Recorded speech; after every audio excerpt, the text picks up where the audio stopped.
இப்படி வெயில் அடித்தா என்ன கதி ஆகுது தெரியலையா. இந்த ஐஸே இல்லைன்னா அவ்வளோதான். கொஞ்சம் மூஞ்சி துவச்சிப்போம். ஆஹா, இல்லை நல்லா இருக்கு. இந்த ஹெல்ப்பர் பையனிங் காணும் வெயிலுக்கு பயந்து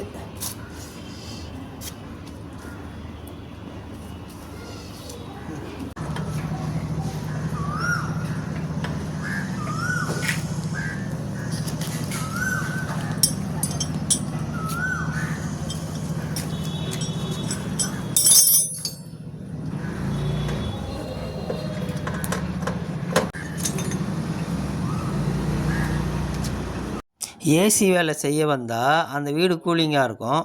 அப்போ நான் கூலிங்காக இருக்க வேணாவா? அதுக்கு தான் இந்த ஐஸ் கட்டி ஐடியா. அப்பா இப்போ தான் கொஞ்சம் நல்லா இருந்தது. அப்போ போய் ஐஸ் கட்டி எடுத்து மூஞ்சி துவச்சிக்க வேண்டியது தான். இதோ முடிச்சிடுறேன், உங்களுக்கு கூலிங் தரேன்.